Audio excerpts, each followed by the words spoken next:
Hello guys, ash ടോക്കിൻ്റെ വലിയൊരു എപ്പിസോഡിലേക്ക് സ്വാഗതം. ഇപ്പോൾ ഞാനുള്ളത് ഇന്ത്യയിലല്ല, ദുബായിലാണ്.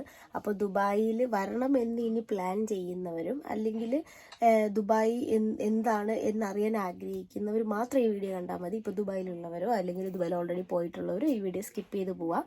ജസ്റ്റ് ഒരു ഇൻഫർമേഷൻ, ഇപ്പോൾ ഒരു എന്താ പറയുക, ഇപ്പോൾ വരാൻ ആഗ്രഹിക്കുന്നവരോട് ചെറിയൊരു ഇൻഫർമേഷൻ മാത്രമാണ് ഈ വീഡിയോ. ഇപ്പോൾ ദുബായിലോട്ട് വരണം എന്നുള്ളവർക്ക് ആദ്യം പാസ്പോർട്ട്, പിന്നെ അത് ഏതെങ്കിലും ഏജൻസി വഴി വിസയ്ക്ക് അപ്ലൈ ചെയ്യുക. അപ്പോൾ എനിക്ക് 24 hours വിസ കിട്ടി. അതുപോലെ ഡിസംബർ വരെ, കഴിഞ്ഞ വർഷം ഡിസംബർ വരെ 10,000 ആയിരുന്നു വിസയ്ക്ക് എങ്കിൽ ഇപ്പോൾ 14,000 ആയി. ഇതിപ്പോൾ ഫെബ്രുവരി 2025 ഇനി എപ്പോഴാണ് ഇതിൻ്റെ റേറ്റ് അങ്ങോട്ടും ഇങ്ങോട്ട് മാറുമെന്ന് പറയാൻ പറ്റത്തില്ല. അതുകൊണ്ട് ഞാൻ സ്പെസിഫൈ ചെയ്ത് പറഞ്ഞ് ടിക്കറ്റ് ഞങ്ങൾ ബുക്ക് ചെയ്തപ്പോഴത്തേനും ഒരാൾക്കൊരു 13,000 സംതിങ് രൂപയായി. ഞങ്ങൾ 2 പേരാണ് ഇങ്ങോട്ട് വന്നത്. പിന്നെ വരുന്നത് നമ്മുടെ എയർപോർട്ടിൽ വരുന്ന നമ്മുടെ പ്രോസസ്സും കാര്യങ്ങളൊക്കെയാണ്. പിന്നെ ലഗേജ് നമുക്ക് 30 കിലോ പ്ലസ് 7 കിലോ ഹാൻഡ് ലഗേജിൻ്റെ പെർമിഷൻ ഉണ്ടായിരുന്നു.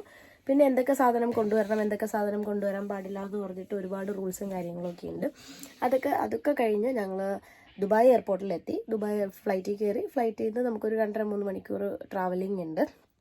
പിന്നെ നമ്മുടെ ഇന്ത്യൻ ടൈമും ദുബായ് ടൈമും തമ്മിൽ 1.5 മണിക്കൂർ ഡിഫറൻസ് ഉണ്ട്. ഇപ്പോൾ നമ്മുടെ നാട്ടിലെ ടൈമിനേക്കാളും ദുബായ് ടൈം 1.5 മണിക്കൂർ കുറവാണ്. അപ്പം ഇപ്പോൾ നമ്മുടെ നാട്ടിലൊരു 8:30 ആണെങ്കിൽ ഇവിടെ 10 മണി, അങ്ങനെയാണ് തിരിച്ചാണ്, അങ്ങനെയാണ് കാൽക്കുലേറ്റ് ചെയ്യുന്നത്. സോ ഇതൊക്കെ ജനറലി എല്ലാവർക്കും അറിയാവുന്ന കാര്യമാണ്. പക്ഷേ ഒരു എക്സ്പീരിയൻസ് എന്നുള്ള നിലയ്ക്ക് ഞാൻ ഷെയർ ചെയ്യുകയാണ്. ഓൾറെഡി വേറെ കൺട്രീസ് വിസിറ്റ് ചെയ്യുമ്പോഴും എല്ലായിടത്തും ഇതുപോലത്തെ പ്രശ്നങ്ങളുണ്ട്. ഇപ്പോൾ ബഹ്റൈനിൽ പോകുമ്പോൾ 2.5 മണിക്കൂർ ഡിഫറൻസ് വരാറുണ്ട്. അങ്ങനെ ഓരോരോ വ്യത്യാസങ്ങളുണ്ട്. പിന്നെ എല്ലാവരുടെ എക്സ്പെക്റ്റേഷൻ ദുബായ് എന്ന് പറയുമ്പോഴത്തേനും ഭയങ്കര ആർഭാടകരമായിട്ടുള്ള ജീവിതമാണ്. ഇവിടെ 2 ലൈഫേ ഉള്ളൂ, ഒന്ന് പുവർ ലൈഫും ഒന്ന് റിച്ച് ലൈഫും. ഇവിടെ നിങ്ങൾക്ക് എങ്ങനെ വന്ന് നിൽക്കണം, എങ്ങനെ സ്പെൻഡ് ചെയ്യണം എന്ന് തീരുമാനിക്കുന്നത് നിങ്ങൾ തന്നെയാണ്. നിങ്ങൾക്ക് വേണമെങ്കിൽ വന്നിട്ട് ഭയങ്കര ആർഭാടമായിട്ട് പൈസയൊക്കെ സ്പെൻഡ് ചെയ്ത് ഇവിടെ എന്താ പറയുക, ഒരു ചെറിയൊരു സാധനത്തിൽ ലാക്സ് ആൻഡ് ലാക്സ് ക്രോർസൊക്കെ സ്പെൻഡ് ചെയ്യാൻ പറ്റുന്ന സ്ഥലമാണ് ഇത്. അതുപോലെ ഭയങ്കര ലക്ഷറിയസ് ആണ്. സാധാരണ ആൾക്കാർ മുതൽ ഒരുപാട് റിച്ച് ആയിട്ടുള്ള ആൾക്കാർ വരെ താമസിക്കുന്ന വെരി വെരി സേഫസ്റ്റ് കൺട്രിയാണ്. ഇന്ത്യയെ വെച്ച് നമ്മളിവിടെ കമ്പയർ ചെയ്യുമ്പോൾ ഇറ്റ്സ് വെരി സേഫ് കൺട്രി. പിന്നെ എനിക്ക് വെളിയിൽ പോയിട്ട് ഒരുപാട് വീഡിയോ ഒന്നും എടുത്ത് ഷെയർ ചെയ്യാൻ പറ്റുമെന്ന് തോന്നുന്നില്ല. കാരണം ഒരുപാട് റെസ്ട്രിക്ഷൻസ് ഉണ്ട്. പുറത്തുള്ള ആൾക്കാരുടെ വീഡിയോസ് എടുക്കാൻ പാടില്ല. റോഡ് ക്രോസ് ചെയ്യുമ്പോൾ ഒരുപാട് റൂൾസ് ഉണ്ട്. എല്ലാത്തിനും നമുക്ക് ഫൈൻ കിട്ടും.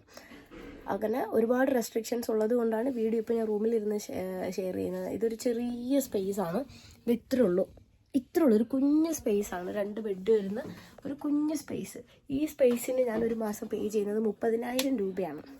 നമ്മുടെ ഇന്ത്യൻ മണി 30,000 രൂപ അടുപ്പിച്ചാണ് ഈ ഒരു കുഞ്ഞ് സ്പേസിന് മാത്രം പേയ്മെൻറ്റ് കൊടുക്കുന്നത്. പിന്നെ കിച്ചൺ കോമൺ ആണ്, ബാത്റൂം കോമൺ ആണ്, ബാക്കി സ്പേസ് എല്ലാം കോമൺ ആണ്. ഈ ബെഡ്റൂമിന് മാത്രം കൊടുക്കുന്നത് നമ്മുടെ നാട്ടിൽ 30,000 രൂപയാണ്. അപ്പോൾ ദുബായിൽ വന്നു കഴിഞ്ഞാൽ ഭയങ്കര ലക്ഷൂറിയസ് ആയിരിക്കും എന്ന് വിചാരിച്ചിട്ട് വരുന്നവരൊക്കെ ഫണ്ട് കണ്ടെത്തി അങ്ങനെ എന്താ പറയുക, ഭയങ്കര ലക്ഷറി എന്ന് വിചാരിക്കരുത്. ഇവിടെ ജീവിക്കുന്ന ആൾക്കാർ ഭയങ്കര ലക്ഷറിയസ് ആയിട്ടാണ് ജീവിക്കുന്നതെന്ന് വിചാരിക്കരുത്. ഫുഡിൻ്റെ കാര്യത്തിലും ഇപ്പോൾ നോർമലി വീട്ടിൽ കഴിക്കുന്ന പോലെ നമുക്ക് എല്ലാ ഫുഡും 3 നേരം 4 നേരം ഫുഡ് കഴിക്കാമെന്നൊന്നും വിചാരിക്കണം. ഇപ്പോൾ ഞങ്ങൾ രാവിലെ എഴുന്നേറ്റിട്ട് ഒരു ബ്ലാക്ക് ടീയും കുറച്ച് സ്നാക്സ് മാത്രമേ കഴിച്ചിട്ടുള്ളൂ. അത് ഫണ്ടില്ലാത്തതുകൊണ്ടല്ല, ഇവിടുത്തെ ക്ലൈമറ്റ്, ഇവിടെ അകത്ത് നമ്മൾ ഫുൾ ടൈം AC ക്കകത്താണ് ഇരിക്കുന്നത്. പുറത്ത് ഇപ്പോൾ ഏതാ സമയം എന്നൊന്നും നമ്മൾ മൊബൈലിൽ നോക്കാതെ അറിയാൻ പറ്റത്തില്ല. ഇവിടുത്തെ ലൈഫ് സ്റ്റൈൽ ഓൾമോസ്റ്റ് അങ്ങനെയാണ്. നൈറ്റൊക്കെ ആണ് ആൾക്കാർ പുറത്ത് പോയിട്ട് ഇത്തിരി ഹെവി ആയിട്ട് ഫുഡ് കഴിക്കുന്നത്. നമ്മൾ വരുന്ന സമയവും രാവിലെ 6 മണി 7 മണിക്കൊക്കെയാണ് തിരിച്ചെത്തുന്നത് പുറത്തൊക്കെ പോയി കഴിഞ്ഞാൽ. സോ ദുബായിൽ ഇനി എനിക്ക് ആഡ് ചെയ്യാൻ പറ്റുന്ന ഡീറ്റെയിൽസൊക്കെ ഞാൻ ആഡ് ചെയ്യാം. കാരണം ഇവിടെ പുറത്ത് വീഡിയോസ് എടുക്കുന്നത് കുറച്ച് റെസ്ട്രിക്ഷൻ ഉണ്ട്. അല്ലെങ്കിൽ ഞാൻ ഇതുപോലത്തെ വീഡിയോ ഇടാം. പിന്നെ അടുത്ത വീഡിയോയിൽ കാണുന്നത് വരെ ബൈ.